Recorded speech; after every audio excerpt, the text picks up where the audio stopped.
everyone, this is Tommy and welcome to another musical adventure. This is part 3 of my visit to Mississippi and some of the historic sites that I've been taking you to. Hope you've been enjoying the video. Hey, if vinyl's your thing and you want to see me show records, go ahead and skip this video. No hard feelings.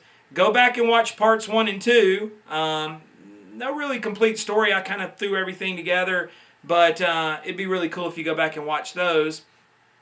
And so we're going to go and check out some more sites in Mississippi. Right now we're in downtown Jackson on Capitol Street. And on this block on Capitol Street was the historic Ace Records, where there is a Blues Trail marker. As promised, here is the Blues Trail marker for the historic Ace Records, founded by Johnny Vincent, who died in 2000. Such artists as Arthur Crudup, of course that's all right, Mama, Sam Myers, King Edward, Pat Brown, and Willie Clayton were on the Ace label. The other side of the marker features the label itself, as well as Johnny Vincent and several of the artists and records released on Ace. Is the old Mayflower Cafe, still a staple in downtown Jackson, still in business, still going strong. Here in downtown Jackson, the old Sun and Sand Motor Hotel used to be a happening place. I think a lot of the politicians and people that used to be at the state capitol would stay at the Sun and Sand. Now long gone, closed, but the retro sign is pretty cool. I thought I'd share it with you guys.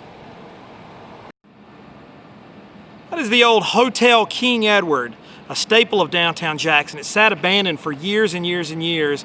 It was finally renovated and reopened. You can stay there. We're standing in the shadows of the old King Edward Hotel. As I said before, it's since been reopened and now in business, so you can stay here. It is a Hilton Garden Inn, but there's also a Blues Trail marker.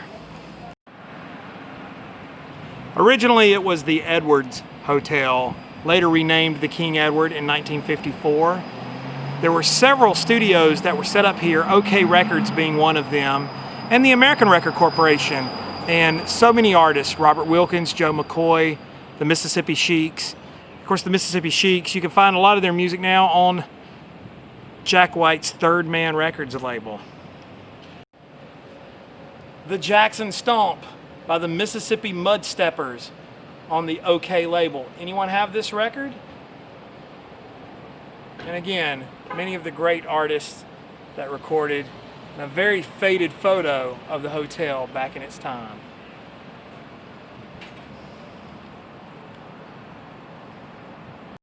As I said earlier, for many years the King Edward Hotel sat abandoned. It was a home for vagrants, pigeons, and I remember a lot of people in my youth growing up in this area, they would come down here and climb up into the old abandoned hotel, into the rooms. It was pretty trashed out, pretty bad place to be, but it's good to see it back in business, completely revamped and revitalized, and open for business.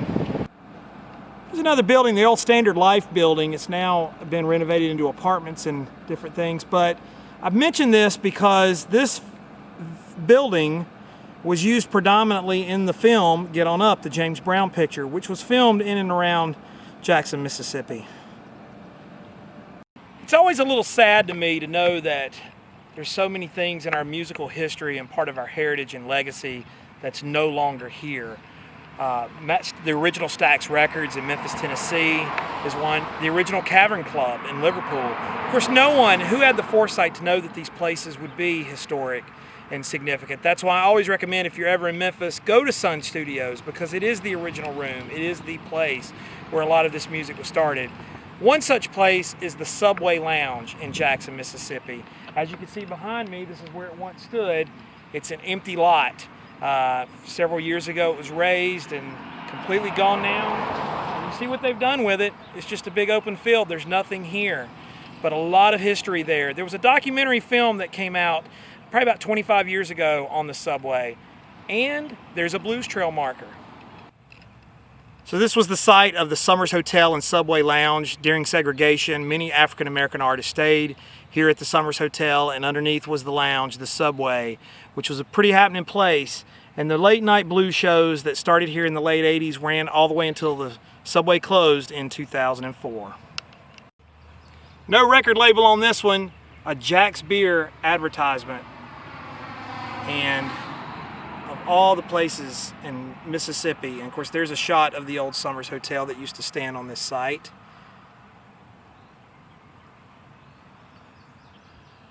The last performance was in 2003, the building gone in 2004. All that remains are one of the steps, and of course an outline of where the lounge was. For those that attended shows at the old Subway, it was tight, it was cramped, but the music was always good.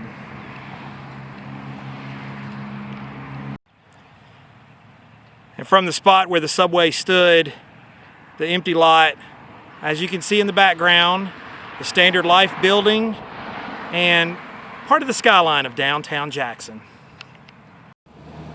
Outside the art museum, there stands the king, Elvis Presley. Okay, we are in Ebenezer, Mississippi. Kind of in the middle of nowhere, like a lot of places in Mississippi. But this place is significant because this was the home of Elmore James, the slide guitarist, famous for Dust My Broom. We are at the cemetery at the Newport Missionary Baptist Church. This is where Elmore James was laid to rest in 1963. Known as the king of the slide guitar, as I said, Dust My Broom, one of the most influential blues songs ever written and recorded. Elmore James, and this goes without saying, famously name-dropped by George Harrison in the Beatles song For You Blue. Elmore James ain't got nothing on this baby. This is the final resting place of Elmore James, buried here in Ebenezer, Mississippi. He died on May 24th, 1963.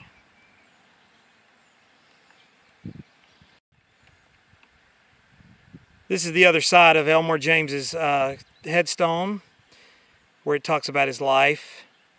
And of course it has a quote, "The sky is crying, look at the tears roll down the street." The thing is, I grew up in Mississippi, and cemeteries like this are commonplace. It is so interesting because this particular cemetery boasts not one, but two blues musicians. I've visited the graves of Robert Johnson, the great Charlie Patton, and it's usually in these sort of nondescript places that are just in the middle of nowhere. And you think about visiting the graves of people like Elvis Presley or Jim Morrison in these sort of famous graves.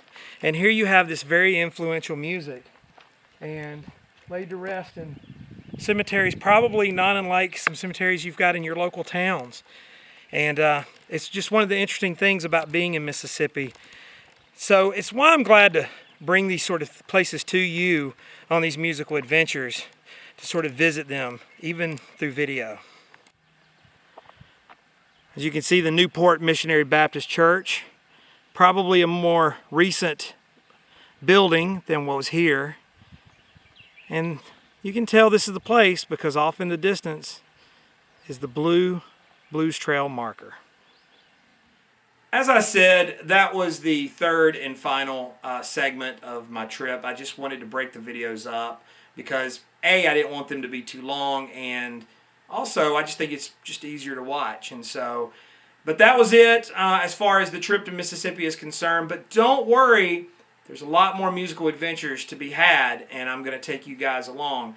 If you like this video, go ahead and give the thumbs up. Comment down below. I try to interact with all you guys when you take time to comment, and I appreciate it. So go ahead and comment. Love to hear from you. Ring the bell, get notified when there's new content. Hopefully there's going to be a lot more in the coming weeks.